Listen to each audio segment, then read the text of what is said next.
Subscribe कीजिए daily trending news channel को और बेल के बटन को दबाइए और आने वाले इंटरेस्टिंग न्यूज के मजे पाइए। मंच पर विराजमान चीफ जस्टिस श्री J.S. खैर जी, मंत्रिपरिषद के मेरे साथी श्री रविशंकर प्रसाद जी, जस्टिस श्री दीपक मिश्रा जी, जस्टिस श्री चलमेश्वर जी, जस्टिस श्री खानविलकर जी, सभागृह में उपस्थित सभी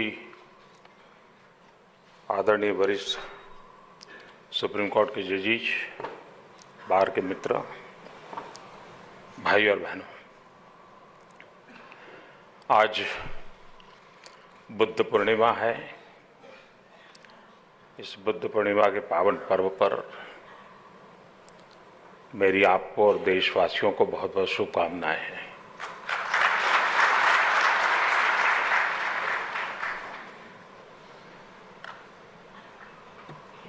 देश बदल रहा है,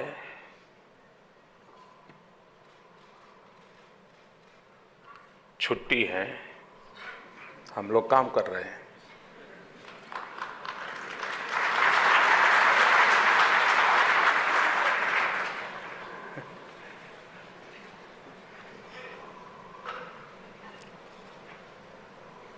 आज 10 मई का एक और भी महत्व है। 1857 का स्वतंत्रता संग्राम देश की आजादी का एक बहुत बड़ा व्यापक संघर्ष का प्रारंभ वो 10 मई आज शुरू हुआ था।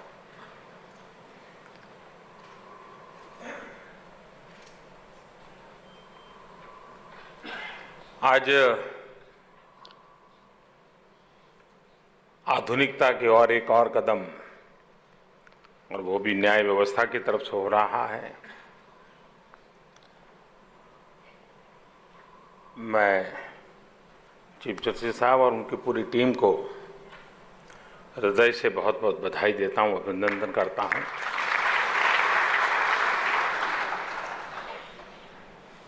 वैसे जब हम इलाहाबाद में एक कार्यक्रम में मिले थे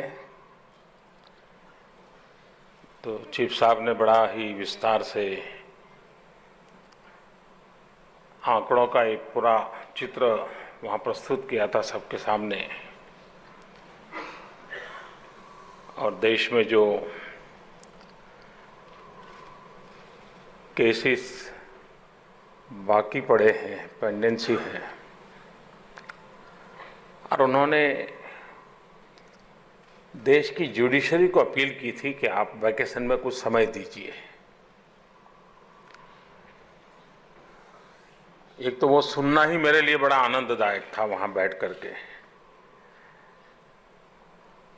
और बड़ा प्रेरक था।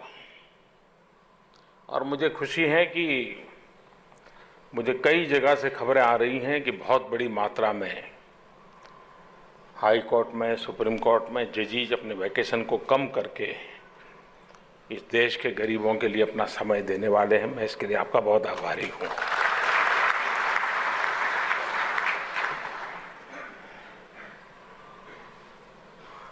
क्वांटम के रूप में इसका परिणाम क्या आता है वो अलग बात है, लेकिन इस प्रकार का भाव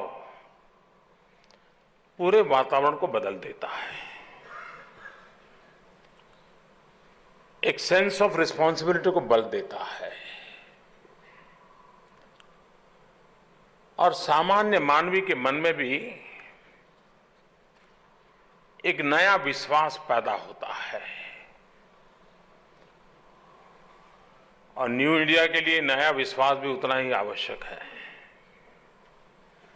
और मैं इसके लिए हृदय से आप सबका बहुत आभार व्यक्त करता हूं। आज हम टेक्नोलॉजी के संबंध में सरकार का जो अनुभव है, मैंने राज्य में भी काम किया है, यहां भी काम किया है। सरकारें या सरकार से जुड़ी हुई सारी व्यवस्थाएं दुर्भाग्य से टेक्नोलॉजी का हमारा बड़ा सीमित अर्थ रहा, वो हार्डवेयर से रहा। हार्डवेयर खरीदना, हार्डवेयर बसाना, उसी को हमने टेक्नोलॉजी मान लिया। कई दफ्तर में आप जाएंगे तो पहले के ज़माने में टेबल पे एक फ्लावर पॉट रहता था, बड़ा अफसर है तो बड़े ताजे फूलों वाला रहता था, छोटा अफसर है तो थोड़ा छोटा लेकिन फ्लावर पॉट रहता था। युग बदल गया, आधुनिकता आई तो फ्लावर पॉट की जगह पे एक बढ़िया सा कंप्यूटर रहता है। न उसने कभी उसको खोला है, न कभी हाथ लगाया है, लेकिन बड़ा अच्छा लगता है।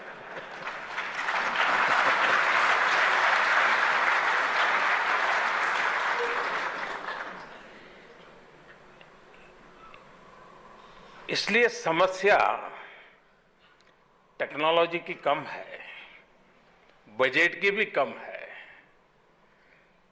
Mindset is a problem. और बुद्ध पूर्णिमा है तो भगवान बुद्ध की एक बात बड़ी प्रेरक है। वो हमेशा कहते थे कि मन बदले मत बदले, मंतव्य बदले, तभी बदलाव की शुरुआत होती है। भगवान बुद्ध का एक बड़ा ही प्रेरक संदेश है ये।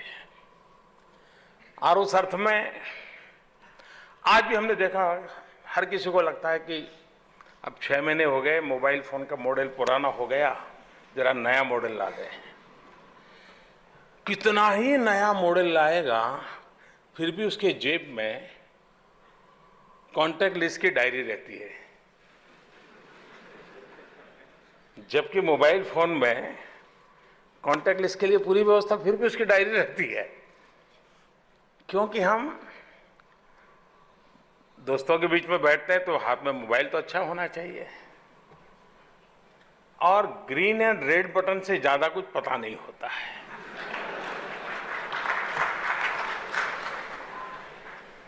हम इतने, हमारी स्थिति ऐसी है कि हम बदलते कैसे नहीं है। हम किसी को अगर एसएमएस करते हैं, बाद में फोन करते हैं, मेरा एसएमएस मिला।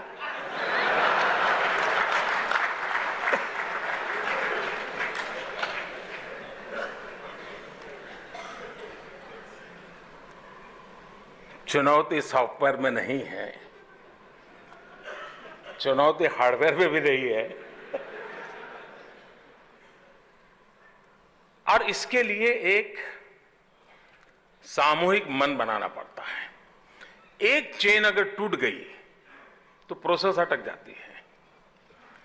किसी को लगा नहीं भैया अब देखिए, हम में से कोई, इंक्लूडिंग माई सेल्फ, जब तक अखबार हाथ में लेकर के अखबार नहीं पढ़ते तब को मजा नहीं आता है। अखबार पढ़ा ऐसा लगता है। आज के बच्चे अखबार को छूते नहीं, यूं करके दुनिया भर की खबर लेकर आ जाते हैं। तो ये जो बदलाव है, इस बदलाव के साथ अपने आप को जोड़ना, और ये एक एनवायरनमेंट क्रिएट करना पड़ता है, तब जाकर के होता है जी। एकाध व्यक्ति का इंटरेस्ट होगा, वो करता रहेगा तो एकदम से पूरी व्यवस्था में आइसोलेट हो जाता है। और इसलिए भी चीफ साहब मुझे कह रहे हैं कि हम अभी एक प्रकार से ट्रेनिंग का लगातार डिस्कशन का काम कर रहे हैं, ताकि नीचे तक कैसे परकोलेट हो, इसका लिए हम प्रयास कर रहे हैं। टेक्नोलॉजी की ताकत बड़ी अद्भुत है। जो इसको अनुभव करेगा उसको अंदाज आएगा कि इसको कैसे उपयोग में लाना चाहिए। शुरू में उसको बड़ा डर लगता है, यार ये मेरे बस का रोग नहीं है। आपने देखा होगा, आप घर में बहुत बढ़िया वीसीआर ले आए, बढ़िया टीवी ले आए, लेकिन आपका पोता, जब आपको समझ नहीं आता, पोते को बुलाते हो, अरे देखो यार कैसे अटक गया, तो वो ठीक कर देता है। यानी इतना बड़ा गैप है जनरेशन का इस सारे मामले में। और इसलिए इसको कोप अप करना एक जनरेशन के लिए थोड़ा कठिन है। लेकिन अगर वो जनरेशन इसको कोप अप नहीं करेगी तो नीचे परकोलेट होना इम्पॉसिबल है। और इसलिए एक सबसे बड़ी चुनौती इसके साथ जुड़ी हुई है। मेरे हिसाब से e governance, easy governance, effective governance, economical governance, environment friendly governance, हम इस ई गवर्नेंस को जीवन के हर क्षेत्र में कैसे लाएं। अब जो हम एक कागज A4 साइज का एक कागज उपयोग करते हैं, रिसर्च ये कहता है कि A4 साइज का एक कागज पूरी प्रक्रिया के दरमियान 10 लीटर पानी कंज्यूम करता है। 10 लीटर पानी। इसका मतलब ये हुआ कि मैं अगर इस पेपरलेस दुनिया की ओर जाता हूं तो मैं कितनी बड़ी आने वाली पीढ़ियों की सेवा करने वाला हूं।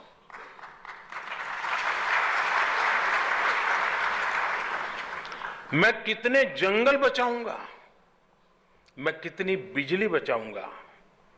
जब मैं बिजली बचाऊंगा तो मैं कितने बड़े एनवायरनमेंट के इश्यूज को एड्रेस करूंगा। यानी एक प्रकार से ये व्यवस्था की अपनी एक ताकत है।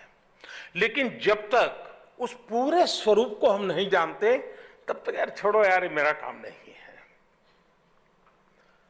अगर हम इसको इसके एक व्यापक रूप में भी लोगों को प्रबोध, ये कोई पहले का सब बुरा था और पुराना था और ये करता है वही आधुनिक है, इस रूप में इसको देखने की जरूरत नहीं है। ये बहुत ही सरल है, बहुत ही उपयोगी है और आज के समय में जब समय की कठिनाई है तो कम समय में करने वाला काम इससे होता है। सरकार में बाय एंड लार्ज हमारा अनुभव ये है कि हम लोग ये मानते हैं, हमारे विभाग ये मानते हैं कि हम जो करते हैं बहुत अच्छा है, हमारी कोई गलतियां नहीं होती, हमारी कोई कमियां नहीं होती हैं। और स्वाभाविक है, जो जहां काम करता है वो ये मानता ही है।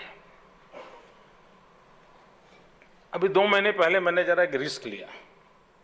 मैंने सब डिपार्टमेंट को कहा कि भाई आप मुझे बताइए कि आपके यहाँ आपको लगता है कुछ कठिनाइयाँ हैं, कुछ गलत हो रहा है, इसको ठीक करना है या कुछ प्रोसेस को सिंप्लीफाई करना है, जरा दिखाइए।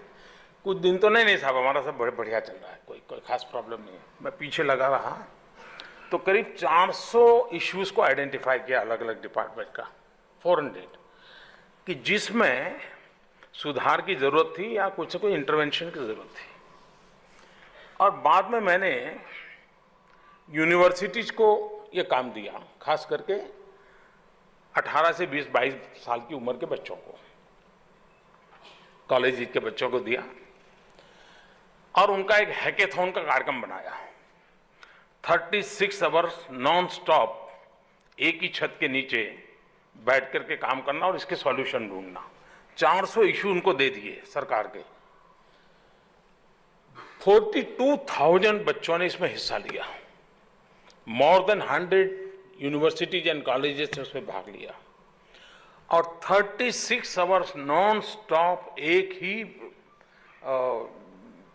छत के नीचे बैठ करके उन्होंने एक्सरसाइज की। एंड आई वाज सरप्राइज्ड, अधिकतम इश्यूज के सॉल्यूशन उन्होंने दिए हैं, प्रोसेस के सॉल्यूशन दिए हैं। ज्यादातर फिर सरकार के साथ उनका इंटरफेस हुआ, सरकार को उन्होंने बताया कि देखो इसका रास्ता ये है, इसका कई डिपार्टमेंट ने इसको एडॉप्ट भी किया है और ये पिछले 2 महीने में ही हो चुका है। इसका मतलब हुआ कि हमारे पास इतना बड़ी संभावना है अगर हम कोशिश करें। और मैं तो चाहता हूं कि आप भी देश के टेक्नोलॉजी के फील्ड के स्टूडेंट्स को ऐसे अगर इश्यू देंगे, उनको कहे ढूंढ के लाओ क्या निकल सकता है रास्ता, क्या सॉफ्टवेयर बन सकता है, कैसी टेक्निक काम आ सकती है, मैं विश्वास से कहता हूं कि वो इतना बढ़िया चीजें देते हैं और सॉल्यूशन देते हैं, हम सरलता से उसको एक्सेप्ट कर सकते, यानी स्वीकार कर सकते हैं। और मेरा मत है IT plus IT is equal to IT। अब ये अरिथमेटिक वालों के लिए काम का नहीं है। जब मैं कहता हूं, बड़े विश्वास से कहता हूं, IT plus IT is equal to IT, information technology plus Indian talent is equal to India tomorrow. ये सामर्थ्य है इसमें। इस सामर्थ्य का हम उपयोग करके कैसे आगे बढ़े। अब एक जमाना था जबकि करेंसी टेराकोटा के, मिट्टी के कॉइन बनते थे, दुनिया चलती थी। वक्त वो बदल गया तो कभी तांबे के सिक्के आए, कभी चांदी के आए, कभी सोने के आए, कभी चमड़े के आए, धीरे धीरे करके कागज के आए। अब ये बदलाव हम ही लोगों ने स्वीकार किया युग के अनुसार। अब वक्त आ चुका है कि अब कागज वाली करेंसी का वक्त जा रहा है। अब डिजिटल करेंसी हमको हमारे स्वभाव को बनाना पड़ेगा। मैं इन दिनों खास करके 8 नवंबर के बाद, जिस क्षेत्र का मेरा कोई अनुभव नहीं था उसमें जरा ज़्यादा इंटरेस्ट लेने का मौका आया। डिजिटल करेंसी के लिए डिमोनेटाइजेशन का दिन था 8 नवंबर, और मैंने अनुभव किया कि नोट छापना, उसको सुरक्षित रखना, उसको पहुंचाना, ट्रांसपोर्टेशन, अरबों खरबों रुपया का खर्च है जी। एक एटीएम को संभालने के लिए, एक एटीएम को संभालने के 6 पुलिस वाले लगते हैं जी, जबकि टेक्नोलॉजी अवेलेबल है। जेब में एक करेंसी ना हो तो भी आप अपना गुजारा कर सकते हैं, इतनी टेक्नोलॉजी आज उपलब्ध है। हम अगर, जैसे सरकार ने इनिशिएटिव लेकर के भीम ऐप बनाया है, 1 रुपये का खर्चा नहीं है, आप अपने मोबाइल फोन पर डाउनलोड कीजिए, सामने वाले के पास हो, अपना कारोबार शुरू कर दीजिए, कोई प्रॉब्लम नहीं है। देश के अरबों खरबों रुपये से अगर बचेंगे तो किसी न किसी गरीब के घर बनाने के लिए, गरीब बच्चे को शिक्षा देने के लिए काम आने वाला है। टेक्नोलॉजी पूरे इकोनॉमिकल एटमॉस्फेयर को चेंज कर सकती है, यह ताकत है इसकी। हम इसको किस प्रकार से प्रयोग में लाएं और जीवन के हर क्षेत्र में हम इसको किस प्रकार से प्रयोग लाएं, हमने प्रयास करना चाहिए। मेरा स्वयं का अनुभव है कि बहुत तेजी से लोगों को इसका महात्म्य समझ में आने लगा है। अगर खुद को नहीं आता है तो एक आध नौजवान रख लेते हैं, देखो भाई तुम मुझे इस काम में आशीष करो, मुझे आदत नहीं है लेकिन तुम करो, वो कर देता है। आज हम जिस टेक्नोलॉजी के युग में जी रहे हैं, शायद 1000 साल में टेक्नोलॉजी ने जो रोल प्ले किया होगा, पिछले 30 साल में उससे 1000 गुना ज्यादा टेक्नोलॉजी ने रोल प्ले किया है। जो काम 1000 साल में नहीं हुआ है वो 30 साल में हुआ है। और आज जो हो रहा है, यहां से निकलने के बाद वही टेक्नोलॉजी हो सकता है आउटडेटेड हो जाए, इतनी तेजी से टेक्नोलॉजी बदल रही है। बहुत दूर का दिन नहीं होंगे जबकि आर्टिफिशियल इंटेलिजेंस डोमिनेट करेगा। आर्टिफिशियल इंटेलिजेंस का पूरा फील्ड पूरी मानव जात को ड्राइव करने वाला है। जॉब बचेगी कि नहीं बचेगी उसका डिबेट होगा। ड्राइवरलेस कार आएगी, आर्टिफिशियल इंटेलिजेंस से चलने वाली कार आने वाली है, ड्राइवर का क्या होगा? क्या आर्टिफिशियल इंटेलिजेंस आने के बाद भी जॉब क्रिएशन की संभावना है क्या? और जो इसके एक्सपर्ट हैं उनका कहना है कि आर्टिफिशियल इंटेलिजेंस के बाद जॉब क्रिएशन की बाहरी संभावनाएं बढ़ने वाली है। पूरा विश्व एक नई सोच की ओर जाने वाला है, उसके लिए एक नई जनरेशन तैयार होने वाली है। यानी जगत कितनी तेजी से बदल रहा है, टेक्नोलॉजी मनुष्य को किस प्रकार से ड्राइव कर जा रहा है। अगर हम उसके साथ अपने आप को थोड़ा सा भी कोप अप नहीं रखेंगे तो फासला इतना बढ़ जाएगा कि फिर हम इतने इरेलेवेंट हो जाएंगे कि हमें कोई पूछेगा तक नहीं। ये अवस्था दूर नहीं है। और इसलिए स्पेस टेक्नोलॉजी, हम लोग आज हिंदुस्तान ने स्पेस टेक्नोलॉजी साइंस ने बड़ी इज्जत कमाई है, दुनिया में हमारी प्रतिष्ठा बनी है। हम जो मार्स में गए, दुनिया को वहां पर फर्स्ट ट्रायल में कोई सफल नहीं हुआ था, भारत फर्स्ट ट्रायल में सफल हुआ। और खर्चा कितना हुआ? आज अगर हम टैक्सी किराए पर लेते हैं तो 1 किलोमीटर का मानो 10 रुपया 11 रुपया होता है। हम मार्च पर गए, 1 किलोमीटर 7 रुपये में गए और दुनिया में हॉलीवुड की फिल्म का जो खर्च होता है उससे कम बजट में हिंदुस्तान ने मार्च सक्सेस किया है। ये हमारे साइंटिस्टों की टैलेंट की कमाल है, ये हमारे देश के वैज्ञानिकों का सामर्थ्य है। लेकिन दुर्भाग्य से इतना बड़ा स्पेस टेक्नोलॉजी, भारत की इतनी बड़ी अचीवमेंट, लेकिन एप्लीकेबल साइंस में हम साइंस को अप्लाई करने की दिशा में हम बहुत पीछे पड़ गए हैं। मेरे यहाँ आने के बाद मैंने एक वर्कशॉप किया सभी ज्वाइंट सेक्रेटरीज का, कई दिनों तक किया, डिपार्टमेंट वाइज किया। स्पेस टेक्नोलॉजी का गवर्नेंस में कैसे उपयोग होता है। आज हम रोड बनाते हैं तो ऐसे ऐसे ऐसे बनाते हैं, स्पेस टेक्नोलॉजी का उपयोग करिए, आप मिनिमम कर्व के साथ स्ट्रेट वे रोड बना सकते हैं, आप डिजाइन कर सकते हैं और सारी चीजें कर सकते हैं। मुझे ट्राइबल को राइट्स देना था जमीन का, मैंने स्पेस टेक्नोलॉजी का उपयोग किया और मुझे कोई प्रूफ की जरूरत नहीं थी। स्पेस टेक्नोलॉजी से मैं सिद्ध कर सकता था कि ये फॉरेस्ट लैंड है जो कभी फार्मिंग के लिए आती थी। 15 साल के पुराने फोटोग्राफी से मैं तय कर सकता हूं ये उसका राइट बनता है, हम उसको प्रोवाइड कर सकते हैं। आज जस्टिस सिस्टम में जितनी, खास करके क्रिमिनल फील्ड में, न्याय की संभावना बढ़ गई है क्योंकि टेक्नोलॉजी बहुत बड़ा सपोर्ट कर रही है। मोबाइल फोन ऐसे सबूत छोड़ करके जाता है कि आपको एविडेंस के लिए एकदम से साइंटिफिक सुविधा मिल जाती है। फॉरेंसिक साइंस का बहुत बड़ा रोल हो रहा है। एक्सीडेंट के मसले सीसीटीवी कैमरा के फुटेज से आप जजमेंट देने के लिए नतीजे पर। कहने का तात्पर्य है कि पूरी जुडिशरी सिस्टम को और अधिक सक्षम बनाना और अधिक सरल बनाने में टेक्नोलॉजी, फॉरेंसिक साइंस बहुत बड़ा रोल प्ले कर सकती है। हम जितनी तेजी से इन चीजों को एडॉप्ट करेंगे,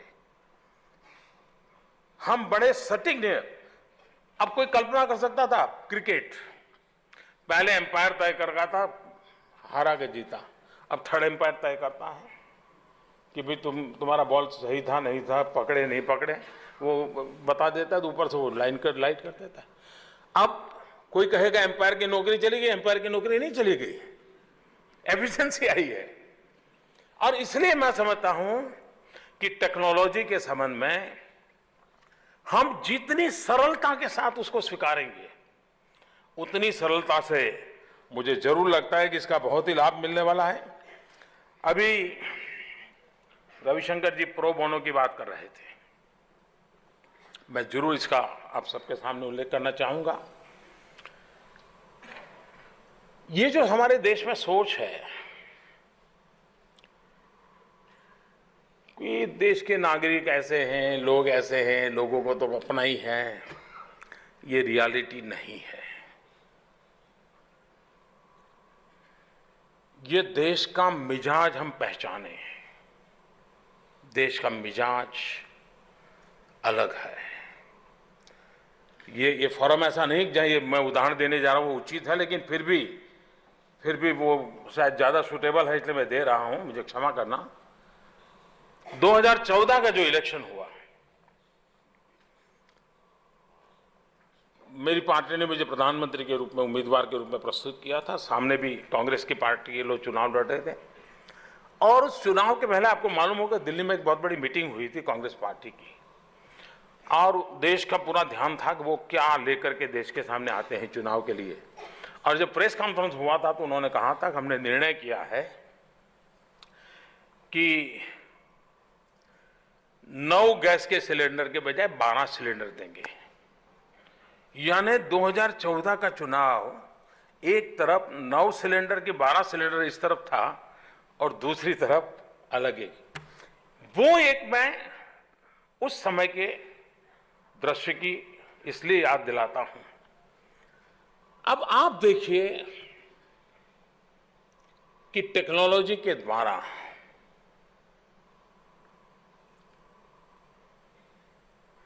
जिस देश में 9 और 12 सिलेंडर की डिबेट लोकसभा का भविष्य तय करने के लिए हो रही थी। सरकार बनने के बाद मैंने देशवासियों को एक छोटी सी अपील की थी लाल किले पर से, और मैंने कहा था भाई अगर आप को अफोर्ड कर सकते हैं तो आप सब्सिडी छोड़ दीजिए ना, इतना सा कहा था। और मैं आज बड़ा गर्व के साथ कहता हूं, मेरे देश के 1 करोड़ 20 लाख परिवारों ने गैस की सब्सिडी सरेंडर कर दी थी।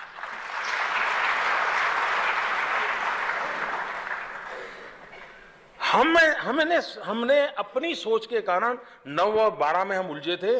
उनकी ताकत क्या है, कभी उसको हमने एड्रेस ही नहीं किया थी। एक बार मैंने डॉक्टरों से अपील की थी कि आप बहुत काम होगा, बहुत पेशेंट होंगे, जब एक काम मेरी मदद कर सकते हैं क्या?